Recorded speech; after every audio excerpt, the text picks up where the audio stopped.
Hello दगड़ियों, पहला तो आज ब्लॉग शुरुआत वहाँ दगड़ियों रत्ते रत्ते मेरे बिट्टू रानी और मीन आ गया गोला ना दे बेटी रत्ते सब काम आम निपटा निपटी बे ते बाल गिल्ले ही गोला बाल न बड़ा रहा मिल तक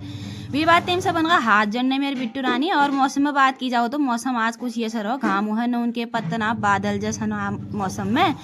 सब नाश्ता पानी बड़ा बुढ़ी भी सब ने करो वहाँ आज मिल गया यार मिले अपने कमरे में जा नाश्ता करते गई कला आपको कमरे में बिट्टू रानी के लिए लिगी आप तो नाश्ता ले लिगी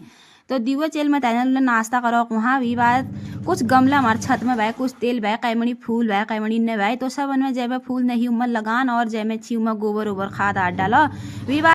और कला मिल बाड़ में लगाई भैया आप खीरा और करेला बोर्ड तो वो बोर्ड ले जाए भी अंकुरित है मतलब आ गया दीदी खीरानी मस्त जागला लगा रहन मिल और भी का साथ साथ मिल खुशनी बाड़ गुड़ भी बढ़िया कने पर डाली वे कदू बढ़िया लगाना ना आप फूल ले लगाना भी क्या खुशनी मुनन ले। और ए दिन देखो तो मिल की मी उगो बुए नहीं तो अच्छा न उगो इतना गयो मिल 2-3 साग खा लिया है या हल्द हो तेल भी में तो हल्द अच्छा न जामू मिल का पहली उगो हो जालो दिन आंतला हल्द ठूल